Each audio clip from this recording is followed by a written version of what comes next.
Welcome to the Lost Traveler podcast. I am your ever-loving host, Henry Cameron Allen. And today I have a special guest joining me, Colin Kingsmill, who is a coach.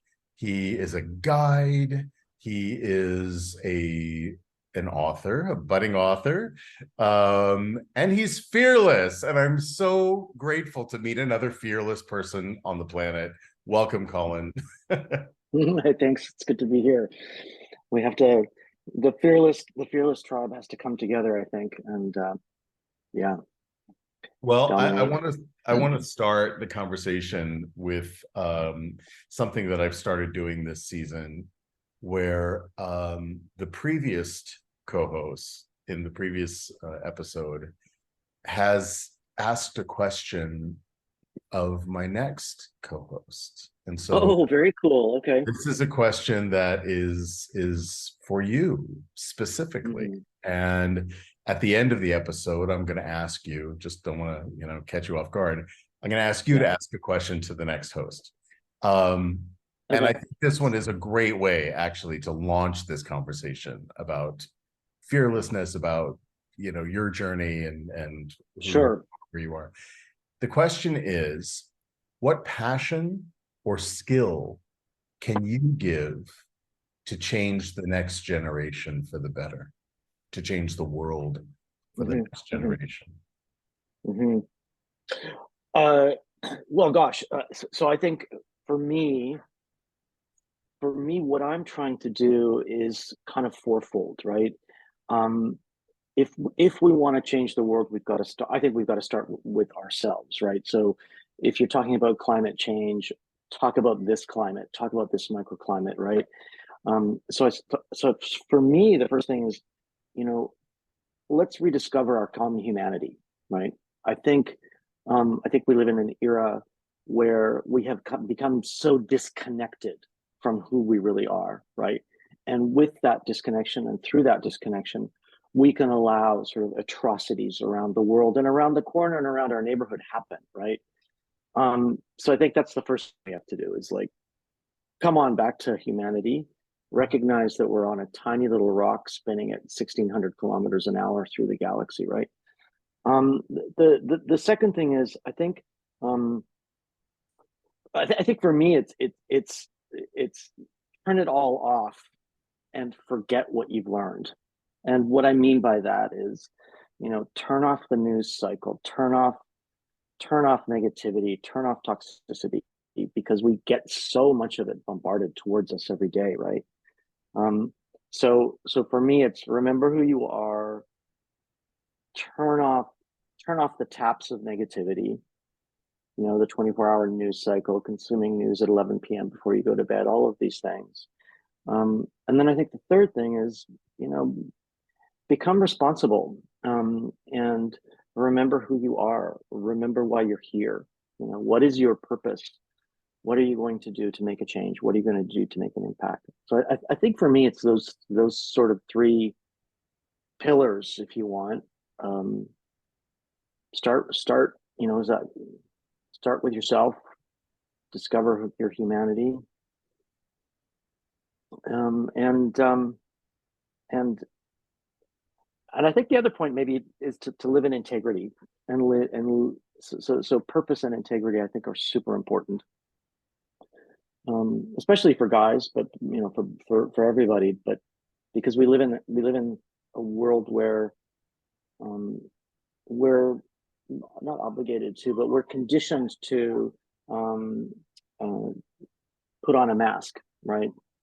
And not be our authentic selves. And that shows up in a myriad of ways, right? It can show up um, as as you being a people pleaser, or as you saying yes all the time, or as you not being able to set boundaries, or having difficult times in social situations in the office. It the not living in integrity manifests itself in a whole bunch of coping mechanisms.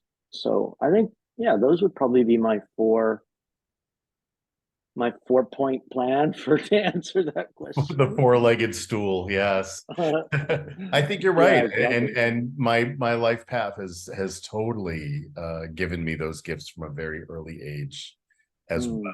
well. Where were your foundations in all of this? Well, that's interesting, right? Because I don't think I got any of those foundations at an early age. Right, right. I might have, I might have subliminally, um, but I certainly grew up. The first part of my life, I certainly grew up with all of those societal pressures of you have to be this, you have to have this, you have to, you know. I think what I was doing was compensating for this sort of core wound of unworthiness, right?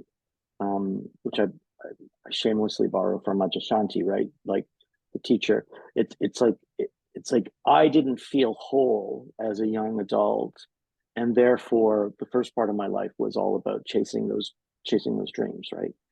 Right. Um, and I had to hit I had to hit a very hard wall at about 35 when I got it all. I ticked every single box that I had thought I needed to achieve and have and be and do and vacation here and blah blah blah and all that stuff, right?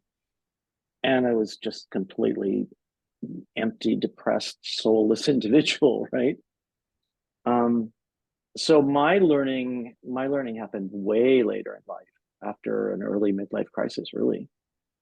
Um, and and and that's why, and then I spent about 20 years, you know, working and loving it, and but still not totally 100% embodying that sense of self and that sense of self-worth and that sense of being home and free and sort of free from psychological suffering and everything like that, and finally living in my integrity. But it took almost like two very sort of key important intersections in my life, and the second one was only about a year and a half ago. So Oh, wow. um So so what were those pivotal intersections, if you don't mind sharing? yeah, well, the first one at 35, I was, you know, working so hard to attain these things and to have these things and to be that person, right?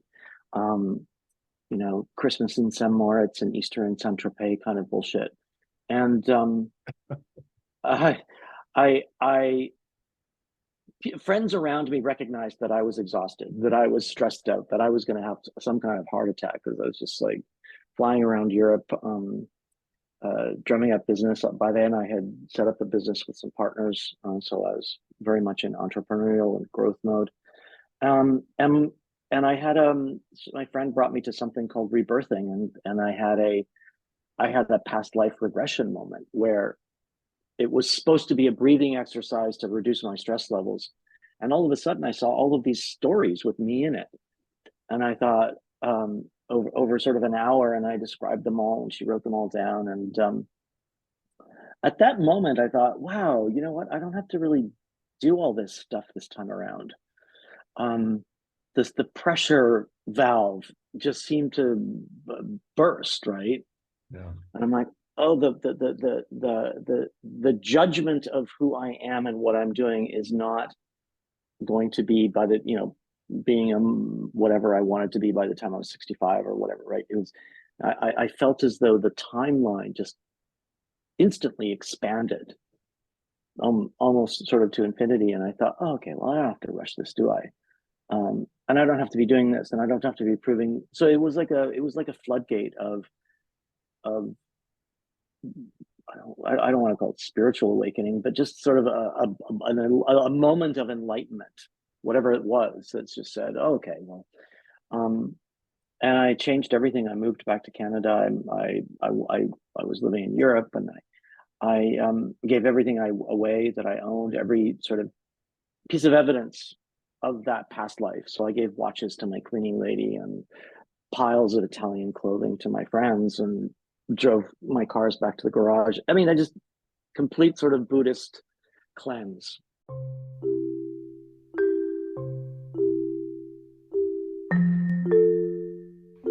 Shadow and Light LLC was established by Dave Roberts and Reverend Patty Farino, co-authors of When the Psychology Professor Met the Minister. Their mission is to empower individuals to transcend life's challenges by integrating spiritual practices with psychology to achieve peace. They are available for individualized spiritual counseling, virtual or in person book club meetings, or presentations and workshops to universities, organizations, and other interested groups. For further information, visit psychologyprofessorandminister.com. And then I got into destinations and real estate and tourism and hospitality and building things and resorts and places. And I love placemaking, right? I love, looking at a place and a destination and see how it can live organically better, with I'm kind of like the interface between a developer and humanity, right? So the developers are just got their Excel spreadsheets in their heads, and I've got, well, how is this going to look and feel and breathe and walk and all that stuff. Anyway, I've been doing that for 20 years and have loved it. And but there was always something. I'm like, I'm not quite there. Not quite. This isn't quite right. And I was given a gift last year of letters from my mother to her best friend when I was a child. And they weren't intended for me. Obviously, they were from my mom to her best friend when I was, 5, 6, 7, 8 sort of thing.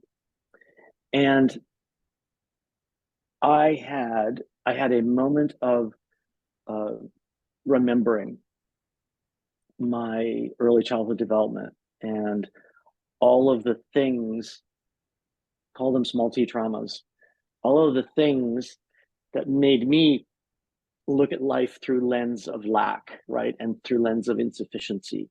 And whether that was financial or personal or psychological, it was just, I wasn't full, right? So I had to battle to, go to Switzerland, get my MBA, get into the largest bank in Switzerland, all those things. I have to do all this stuff. And I realized in that moment really that I hadn't addressed the childhood trauma stuff.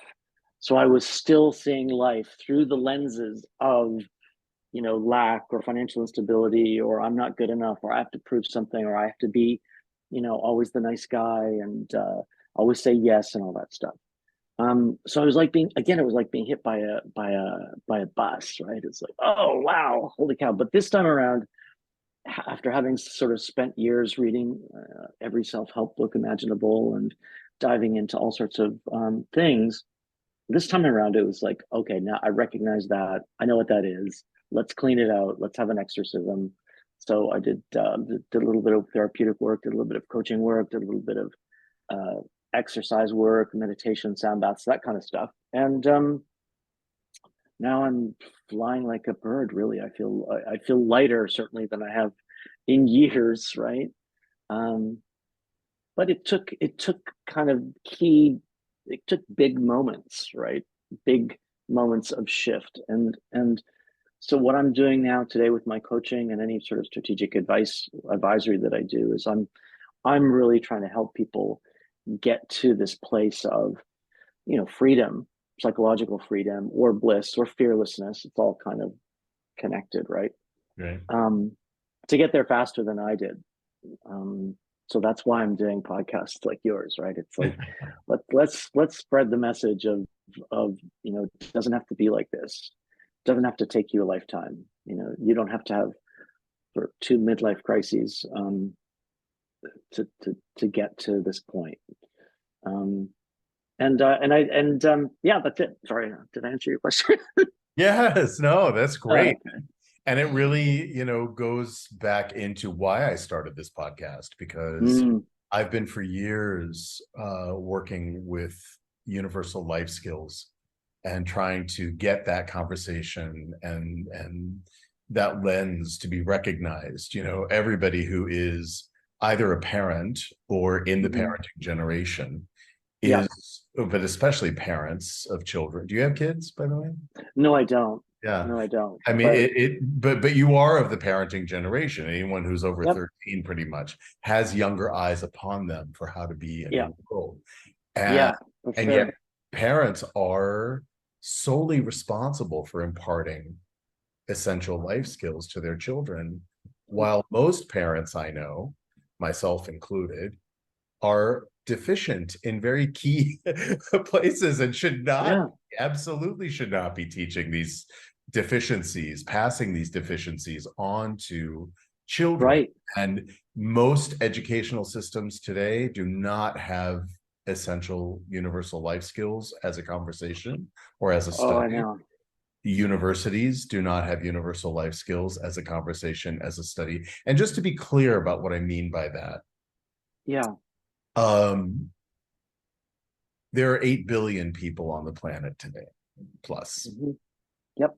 Every single one of us, in one measure or another, is learning the same skills and applying them daily. Sure. Things Yep. like communication skills, emotional literacy, financial literacy, environmental literacy, sexual literacy, uh, Yes. hygiene, grieving. These Oh, are things that we all experience, every single one of us. So it's not a question of whether we are learning them. We are learning them, whether we know it or not, whether we like it or not, the lessons that we're learning. yeah. But the question is, how well are we learning these skills? At what proficiency and from whom? Oh. And what was Oh. their proficiency? So I am identifying, yourself included, experts in their field globally who have a perspective. Obviously, no one is proficient in every life skill, Sure. but we Sure. do have, each of us, our own level of proficiency. And I want to have real conversations Right. that are understandable by lay people all over the world, no matter their culture, no matter their religion, no matter their socioeconomic status, to Sure. say, here are some practical tools, right? You can't use our tools the way we use them because they're ours and we have Right. Right. cultivated them over a lifetime, right? Yes. But what you can do by our laying our tools out freely is to say, okay, this tool looks interesting. Let me Yep. synthesize that with the tool I already have and create a Yep. unique tool for my life, right? I was very Yeah. fortunate in my foundation years to have grown up all over the world. My father was a cultural diplomat for the US Right. government, the USIA, which no longer exists because their mission was accomplished. It was the propaganda wing of the US government in the 60s and Right. 70s. And Right. they basically took all the appropriated culture that America has and is, and wrapped it up in a shiny red, white, and blue ribbon and sold Mhm. it back to the world as American. And we did it better than you. So to Yeah. have grown up surrounded by the parade of the human condition across my threshold Mm. daily Mm. Yep. um, was such a gift. And I think that's what gave me uh, perhaps a different perspective, um, and the privilege of having grown up that way has given me a bit of a different perspective on these things, and those pivotal points. I can identify every single one of them that has led me to this conversation. Sure. Sure. Right? They're so Well, important to reflect on. I totally agree. And yeah, I was speaking with somebody recently exactly about these subjects, right? It's like, why isn't this stuff taught in school, right? Even just grief, right? I was speaking to a grief specialist a couple of weeks ago, and it's like this stuff should be taught, right? I've got coaching clients that are going through this that need, they need attention, right, placed on that life Immediate. skill, Immediate. and there's 50 of them that we don't get taught, right? um and I don't know, I don't know about you, but I find it so frustrating how, you know, people are coming out of these places, out of universities and out of schools without the skill sets, right? Even just like basic geography, basic economics, basic Reading. They don't. geopolitical, understanding of what's going on in the world, as opposed Basic. to, this sort of fast food junk consumption of, you know the headline, and then not not understanding whatever the depth is of the subject matter. It's just tokenism, it seems today, that's getting paraded around.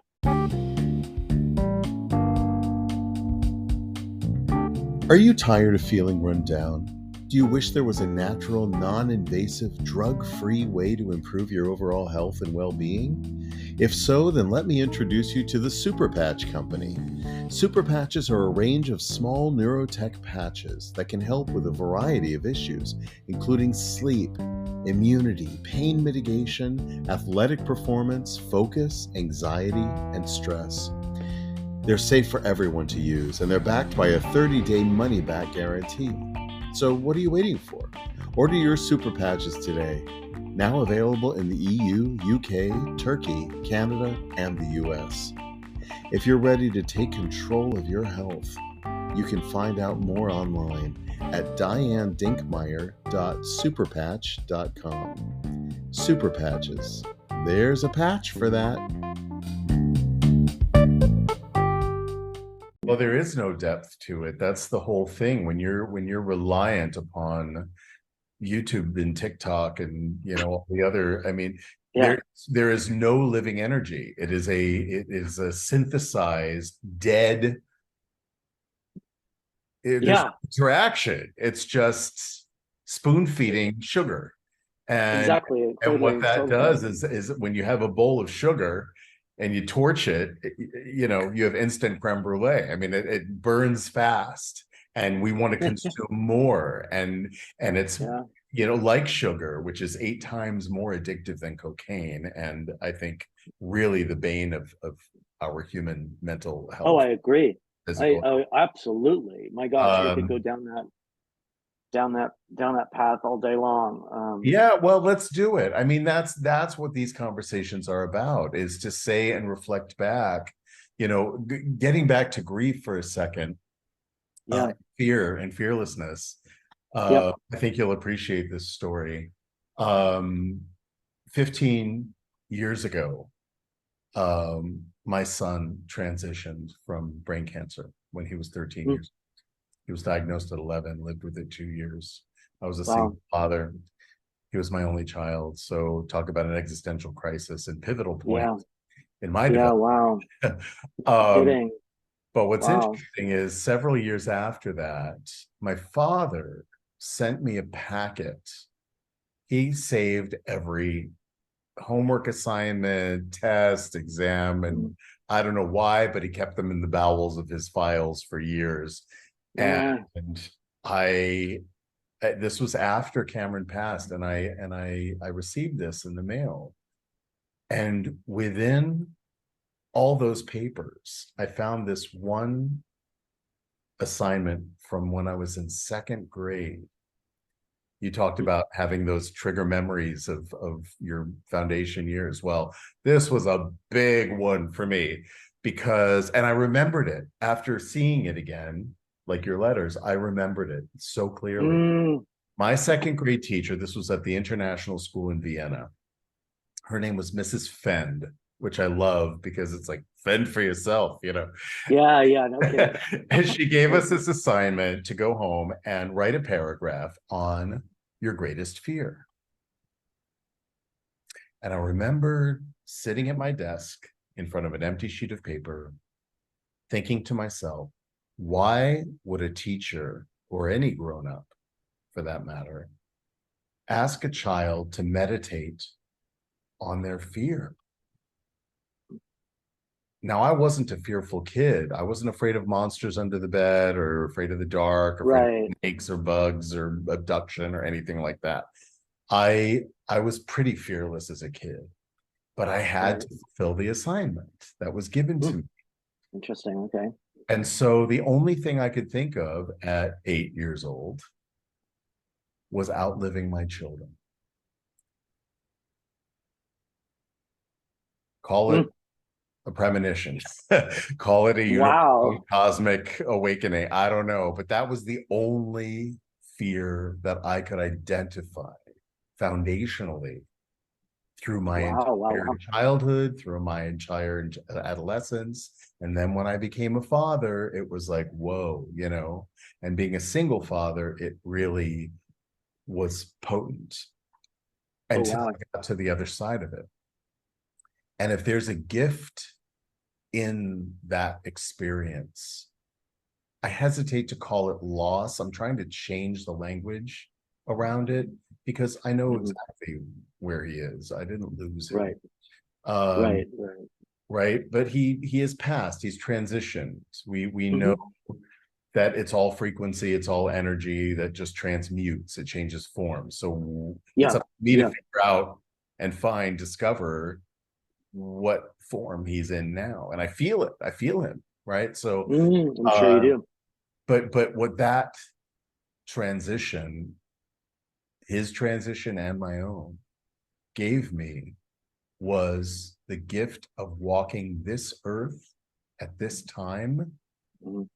physically, fearlessly, utterly fear. I have no fear. I've resolved that fear. He resolved that fear for me. And so I Hmm. keep coming back to as many as we call them, peregrines. That's a new word that I've coined through my foundation, the Lost Travelers Club, which is a Yeah, support system for parents who have outlived their kids. Um, right. it is the journey of the peregrine, and it's the question, why me, why did this happen to my child? And when there are no answers, right, there's no answer as to why Cameron got a kind of brain cancer that is only found in men over 45 at 11. Hmm. um there are no answers as to why, and the answer really came from him. He said to me once, Papa, we're all going to go. Nobody knows when, nobody knows how. When it's your time, it's your time. And when it's your way, it's your way, whether it's a disease or whether it's an accident or whether it's by your own hand. It's your time and your way. And if it was meant to be different, it would be. Totally. So, Yeah, yeah. so what do we do with that? He was pretty enlightened for a kid, but Well, I yeah. mean, it's interesting that you say that, right? Because you know, kind of goes back to what I was saying before about this timeline, right? That you can't judge this experience in the 10, 20, 30, 40 years in which it happened. I don't think on this such a short time scale, because you don't know anything. We don't know anything, Nothing. right?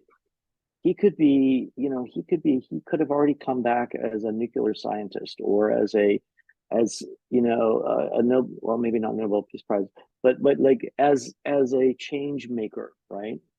And because of the experience that he had with you on this plane, right? So yeah, I'm kind of with you about this.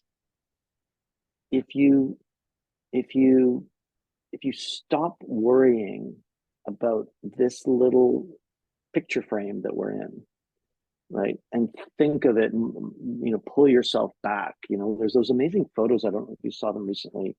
Maybe it was a Hubble telescope, or some telescope, or Oh, the some. new one, the new James Yeah, Webb. yeah, the Yeah. web. I mean, oh my God, you pull back, and that we're just this tiny little speck over there in the Less corner, than a right? speck, half a speck, It's micro. like get with the program, come on, baby. This is bigger than all of us. Well, that And was an epiphany that I had with Cameron too. It was near the end, or the beginning, depending on how you look at it. Um, and he was at a point where he couldn't really do much, and so very yeah, often he would just watch, documentaries about space or science or art or history or whatever things he loved. yeah, And I was in the kitchen doing something, and I heard the narrator on the television.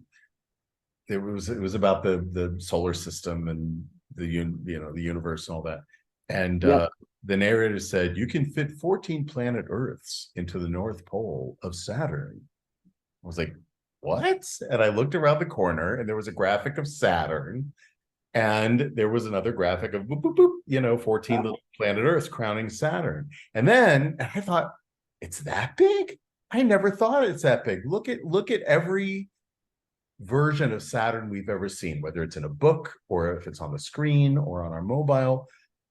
It's look at the scale is way off, Uh, right?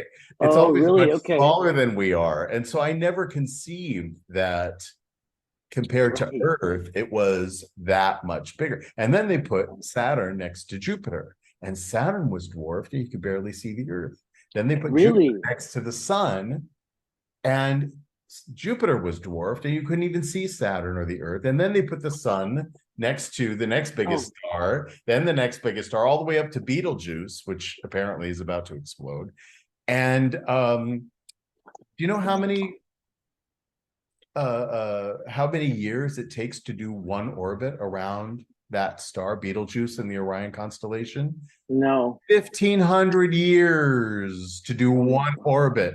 We are so micro, nano tiny compared to everything in the known universe. I mean, that's just in our solar system, in our galaxy, amongst billions and billions and billions in the known universe, let alone beyond. Right, right. You're right.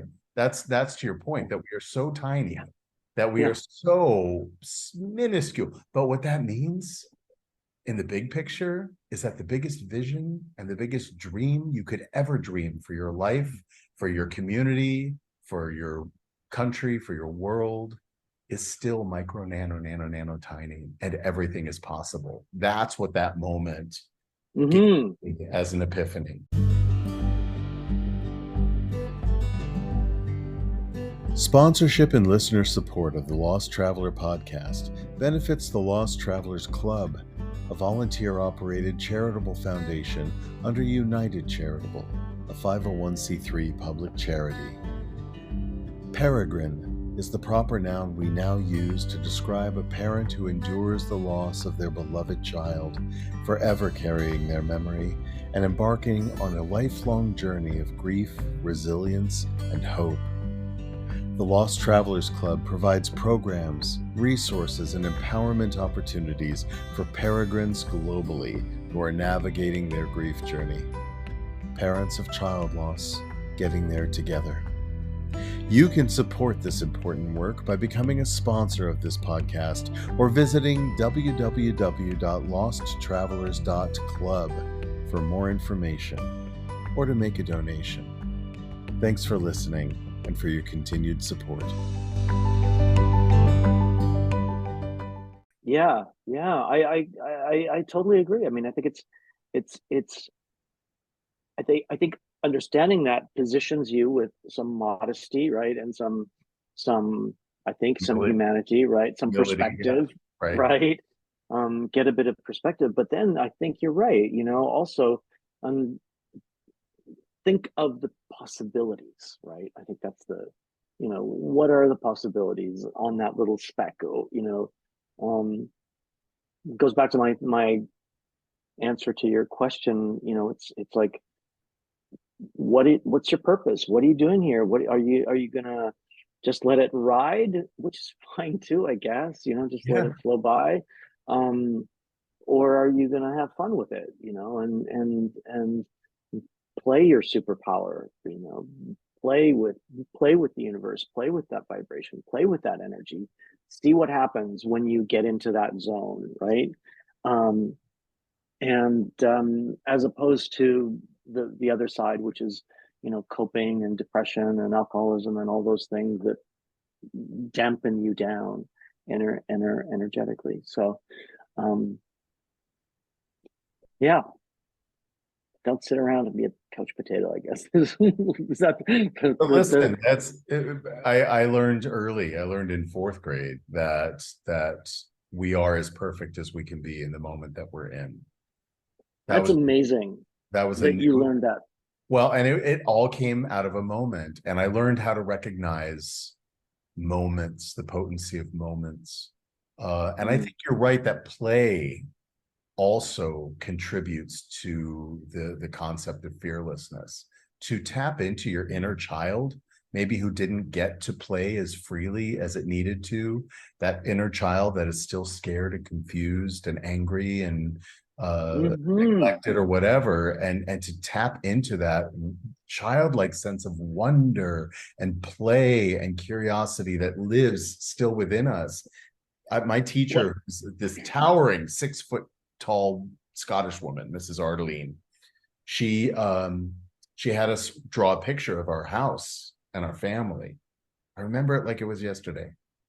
And I didn't like what I had drawn because I grew up in a violent home. I grew up in a sad and angry home.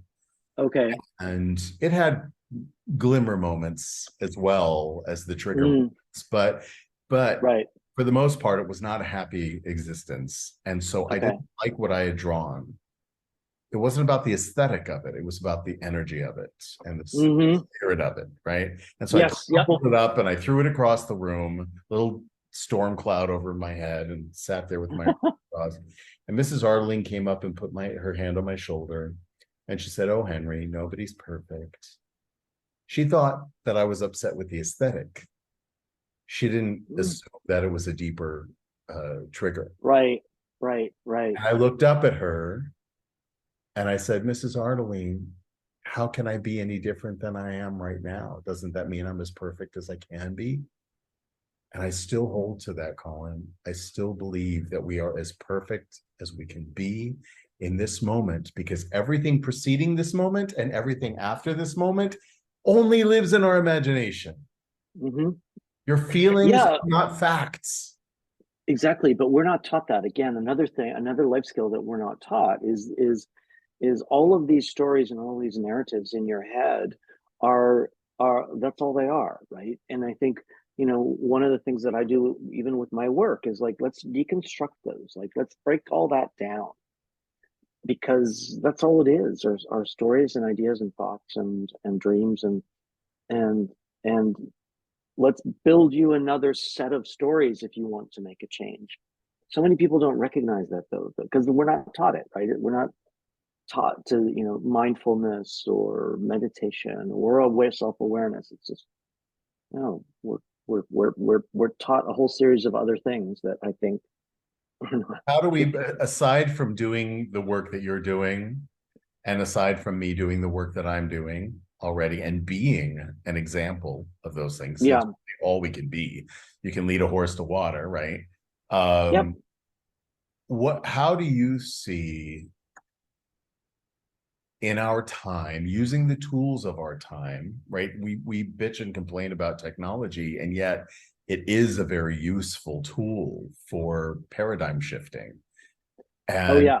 how do you feel in our time we can help shift the paradigm out of these things that we are seeing, that we're reflecting right now, the shallowness and the lack of life skills education in the world? I think I would boil it down to one thing: is become truly aware and become truly informed. And I have these discussions all the time with people and friends and family around everything, right? So you'll have a conversation and somebody will say, "Oh, climate change," right? Okay, well, what did you just say? What do you actually, or we've been colonized. Okay, can you just, let's break that down. What does that actually mean? Or are you just regurgitating a tagline or a headline news uh, thing, right? So I Soundbite. think it's all about, if you want to talk about something or you want to bitch about it or you want to scream and shout on social media, let's dive into it. Let's look at the history. Let's look at the geopolitics. Let's not just be so fragrantly, what is it, binary these days. It's like, Yeah. oh, he's bad and he's, bad guy, good guy, We always want this, to point to the villain. this polarization that is going on. Life is much more complex than that. Life is much more nuanced than that. Geopolitics are, history is, all of these. And so I think the awareness, and maybe it goes back to that idea that I answered in the beginning, is stop absorbing the toxicity, right? If you want to dive into something, dive into it, but do it with purpose and intention, and understand all the mechanisms, right? Even my dad is like, I don't know if you heard about the trucker convoy in Canada, but it's like terrorists, right? I'm like, Right. well, no, that's actually not what they were, right? Um, So let's ditch the labels and have a real conversation. That's what I think is not the number one, but strikes me as kind of the number one thing. There seems to me so many people that are willing to pour fuel on a fire that doesn't need it, right? That doesn't deserve it. So let's talk about, let's get real. So long answer to say awareness and true in-depth understanding and nuanced conversations, as opposed to the popcorn headline news kind of stuff that just gets everybody pissy. Yeah, So and it's what's frustrating to me is that how many thousands, millions of years have humans existed on the planet, and we haven't fixed this problem yet. We have every capacity to make these adjustments, but there's nothing new under the sun. These things, these divisions have been happening since the beginning of recorded history and before. So where do we finally evolve? When do we finally evolve? Greetings, greetings, greetings. I'm Queen Bee Divine. The cure is conversation. And where can you find me? At bluntreflections.com, where I will be talking to guests from around the world that not only share their time, but their insights and their tips on how they became the best version of who they were meant to be. So if you're looking for a great story and a great time, check me out at bluntreflections.com. The cure is conversation. And remember, blase means to tell your story. look, I think again, like you say, go back in history and look at the end of empires, right? Let's go back, yeah, right? All the last 5 empires all had exactly the same trajectories, the same things were happening. There were, division between, good, bad, left, right, polarization, income inequality, the wealth gap, whether it was the French Revolution or the, right, they've all had the same arcs, right? And the measurable. So, even what we're seeing today around sexuality is at the end of the Roman Empire, at the end of other empires, Greek Empire, masculine, feminine, binary, sexuality began to morph. So we're seeing the same thing today. I think it's it's like, know your history. You're right. You are right that this stuff has been happening for millennia. I don't know if any of your viewers have read Sapiens, but we haven't been exactly the nicest things on the planet, right? Exactly. To ourselves and to anything else around us. So I suppose it comes back to our individual responsibility, right? What are you doing? What is and I use this analogy quite a bit of being, we are radio frequencies, right? Yes. So it's like, all right, what radio station do you want to be on today? What frequency are you emitting? What message are you emitting? That's my thing. It's like the cosmic radio. That's what I talk about it all the time. Just decide, right? But we are on this. I said it at the beginning. We're on the same frequency. When we first met, I was like, this guy and I speak the same language. This is really important right now. And we're not the only ones, Colin. There are many people, everybody who's tuning in to listen to this conversation is on that frequency. They've turned the dial. Sometimes it's a subtle movement. Yep. But the individual is the key. And the only ones, we are the cosmic radio. We can plug it into the wall, get some juice flowing through it, flip on the machine and start turning the dial, right? Yeah. And well, you're absolutely right. And that's why I think it's individual responsibility to, wake up, get informed, what is that station you're going to be on? It's your individual responsibility. And putting toxins in your body is the same as putting them into the planet. It's all connected, I think, right?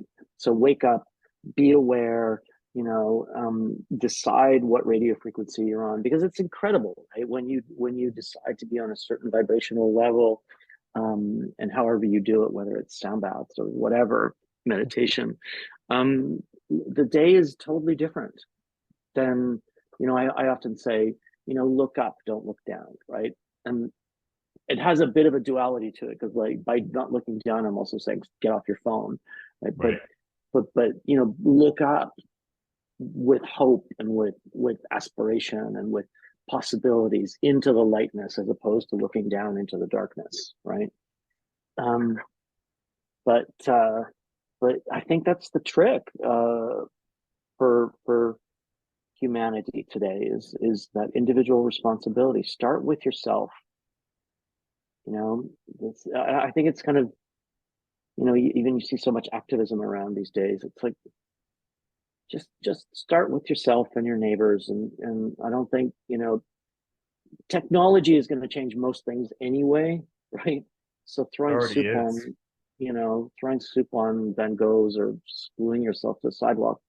I don't know. Don't know if that. I don't know if that's high vibrational energy or not. I don't particularly think so, but Yeah. um, um, it's up to each one of us. And you're right, to connect with people that are on that same frequency and to give each other hope, right?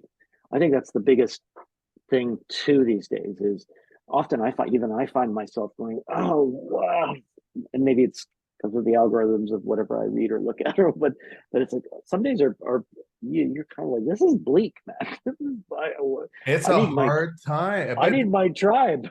listen, but this is the story of the human condition. This is the story of the human journey in the physical. I think that, we are always looking for our tribe. We're always looking for comfort. We're looking for safety.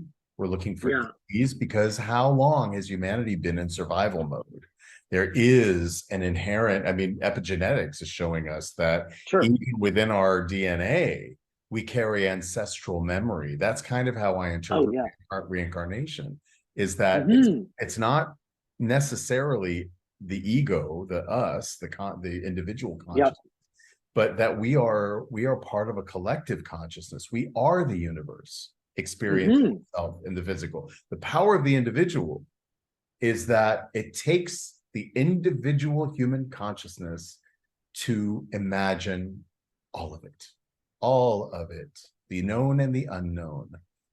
When Sure. your consciousness, when you shed your mortal coil, right, and the shell stops working, and you transform into another state, you become part of the whole, part of the oneness again, Right.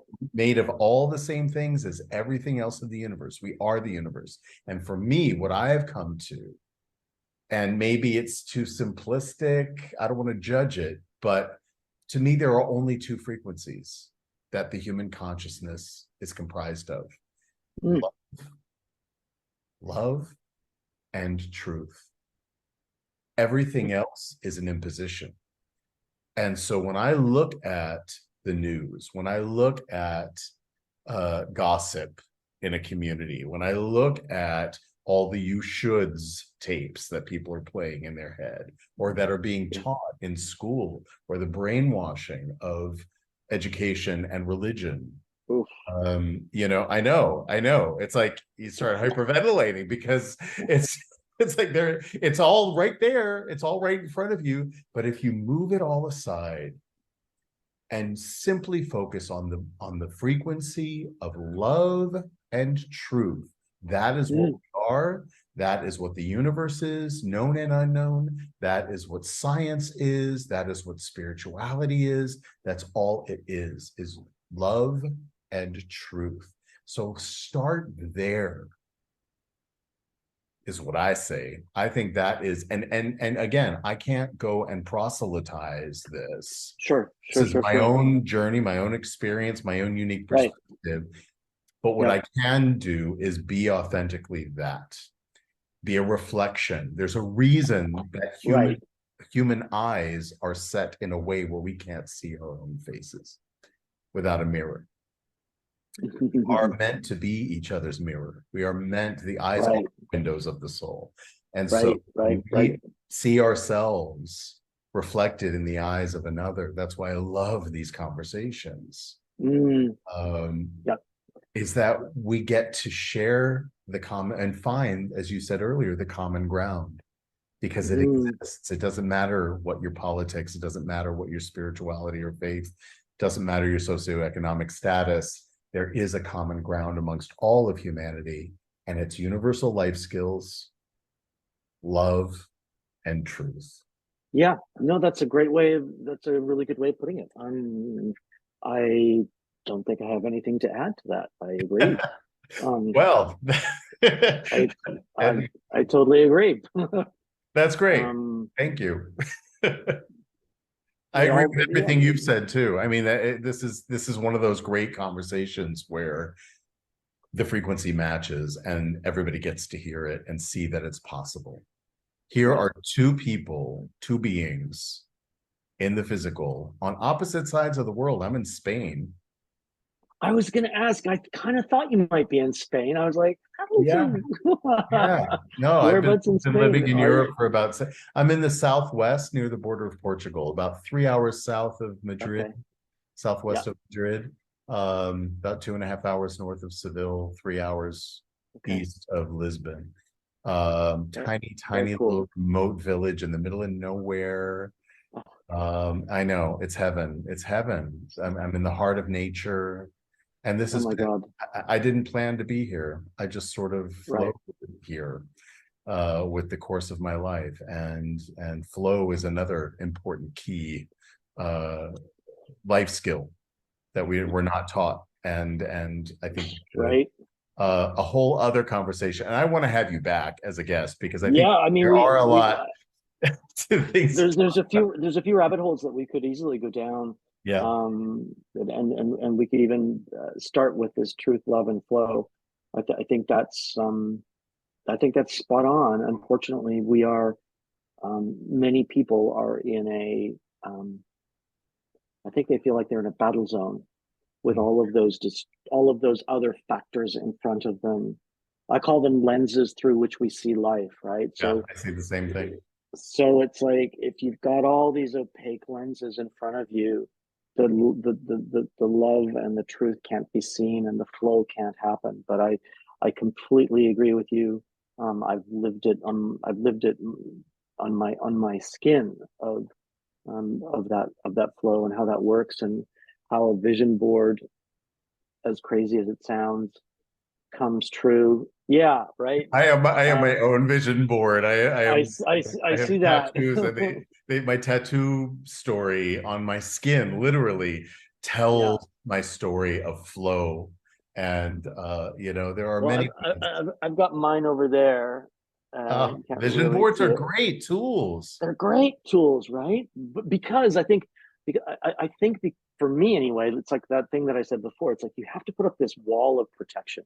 Yes. And not a wall, not a mask, right? So it's not about living in lack of authenticity. It's protective force, right? It's your blue bell of what the archangel energy, right? It's like that stuff's not coming in, and because we are bombarded in the society that we're in today, the idea of a vision board that you can focus on for some time during the day is really helpful to clear that clutter. Yeah. To the truth and love and flow that you're talking about.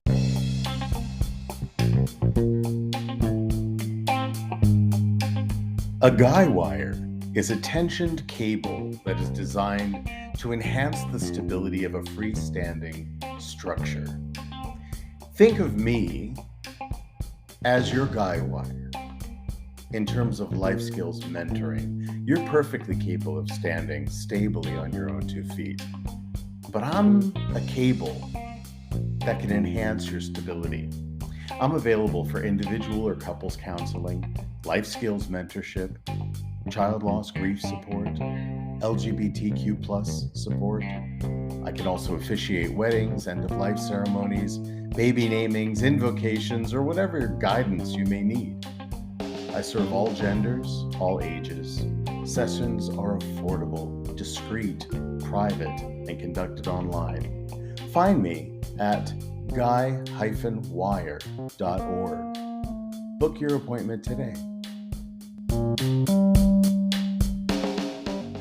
Because I see it as the same as a tree builds bark around itself to protect its inner core. I call it building your bark, and we love that part of nature. Yeah, you can use that. I'm gonna use. I'll let you, but give me credit. But Building your book. it's important as a reflection that we share roughly on average 60% of our DNA with the plant kingdom. We are nature. We're not separate from it. We don't lord over nature. Nature does not need human beings. In fact, it's proven to be the opposite. We need nature. And so to equate ourselves with the unfolding of a tree, right? If we see ourselves as a tree that's rooted in the earth, right, and gets its life force from the sun, which we need. Yes. Right. But we also, a tree is faced with all of these attacks, from bugs and beetles to pollution to other, rain, wind, and wind, hurricanes, whatever. Environment.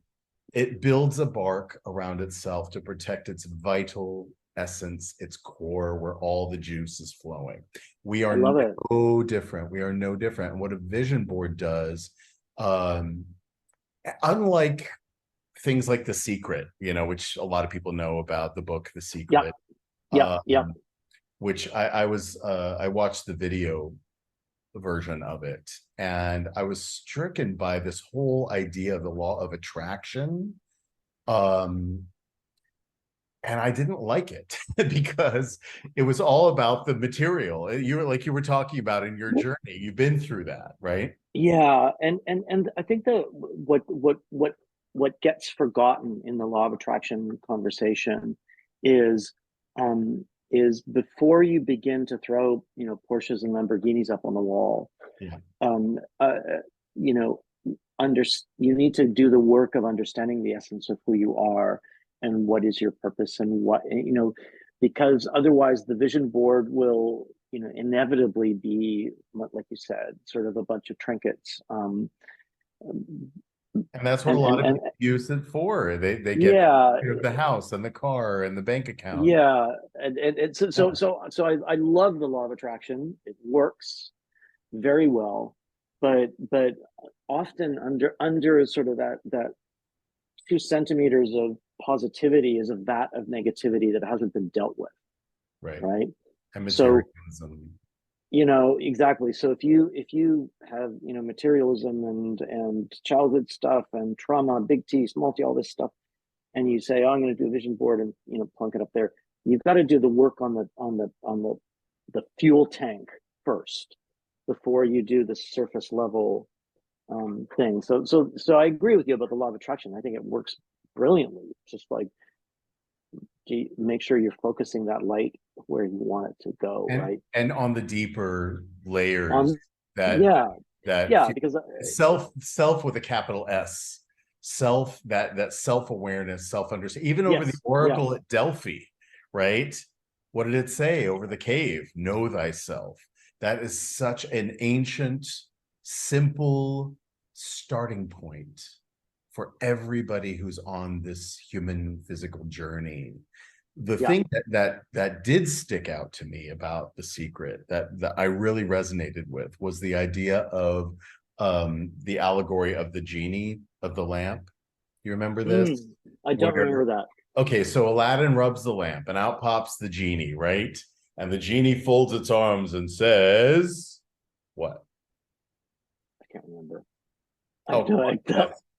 Tap into that inner child. Where's little Colin? I want to talk to him.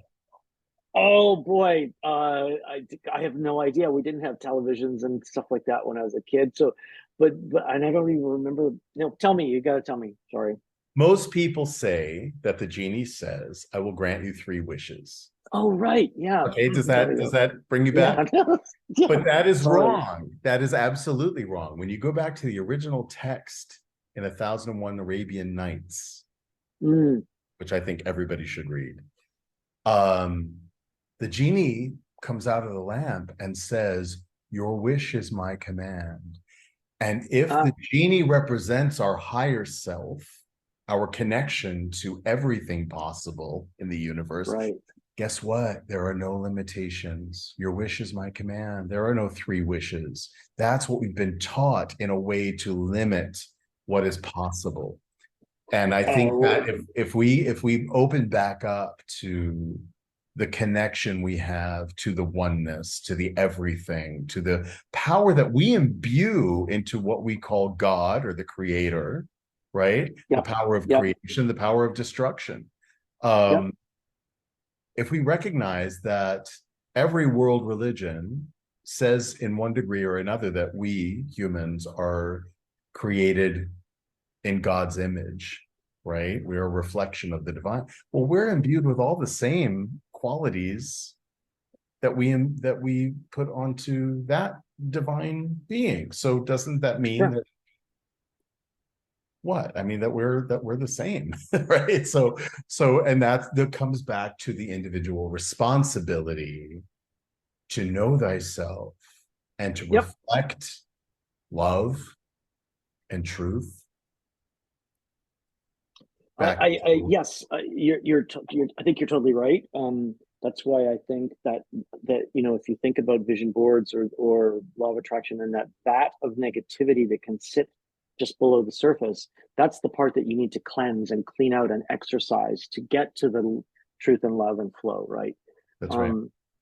But it doesn't have to take a lifetime, right? It just you can get there. You can get there quickly. By shedding all of that other stuff.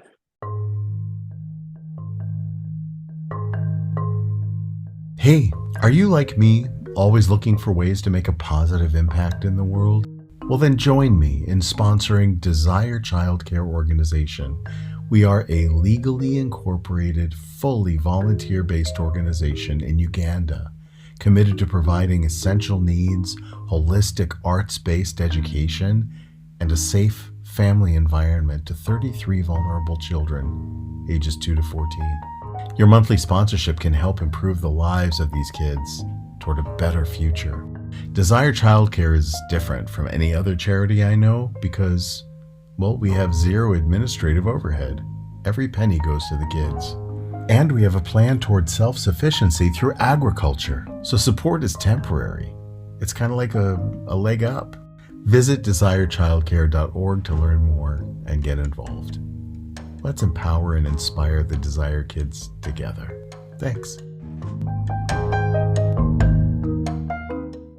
Yeah, keep an image of the genie or the lamp on your vision board.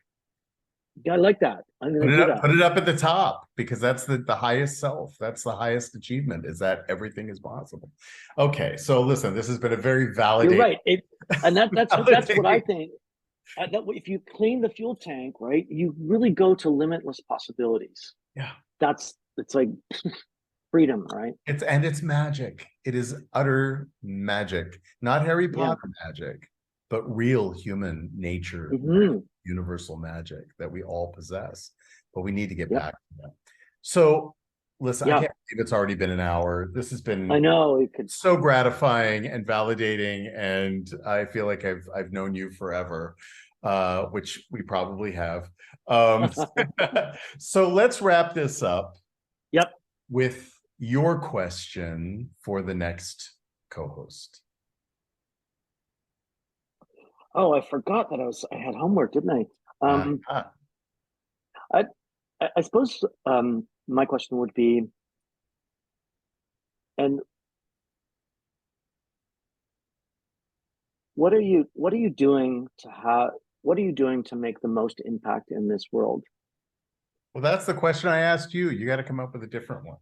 No, come on. I thought that was. I'm gonna push you. Yeah, that's fine. You can totally push me. But that's a really important question. I think that we all need to answer for ourselves is what are we doing with our passion and with our. Well, there's an interesting question that I've been debating to myself recently. Perfect. And so the question is, what is the difference between your purpose and your passion? And what do you think you should really be following? So that would be my question to the next guy, girl, whoever it is. I have a thing in my head that I'm trying to figure out to answer that question. So I won't do it. I'll listen to the episode, but I think they're two very different things. Yes. and I think I know the answer. So tell me your answer. I think we should really follow our purpose as opposed to our passion, because I think, you might, I don't know, be passionate about Formula One sports cars, right? Okay, great, but is that your purpose? Is you know is is that how you're going to truly impact the world? So I think, you can have passions that are all sorts of things. I don't know, you could collect tortoises, doesn't matter, right? Is that impacting the world? Are you bringing your full self are you truly showing up if it's just your passion and not your purpose? So that's the question that I've had in my head, you know. May I answer that question? Sure, of course. Yeah. I believe that they are different, and yet they both define your calling, your vocation, right? The voca. People think vocation as like, mechanical engineer, whatever. Sure. No, your vocation is the thing that calls to you and the thing that calls from you. It's when that deep passion in your soul meets a great need in the world. That's your calling. That is your vocation. So I don't think it's binary. I don't think it's mutually Interesting. exclusive, one or the other. It's where they merge. It's interesting. it's Okay. the liminal space. It's the space between spaces where your passion and your purpose meet. I see. That's really interesting. I hadn't thought about it that way. Very cool. So let's see what your next guest answers. And let's see curious. what you do with it, because you've already achieved so many great things, and your book is coming out when?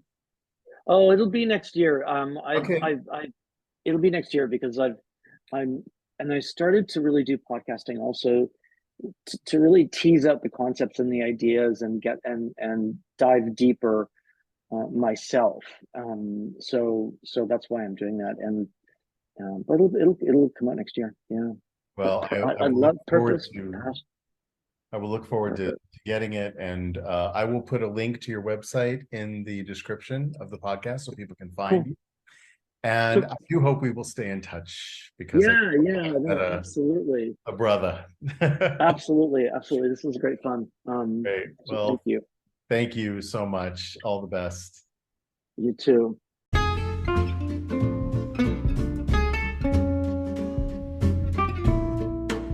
You've been listening to Season 4 of the Lost Traveler Podcast with Henry Cameron Allen. Visit me online at henryallen.org.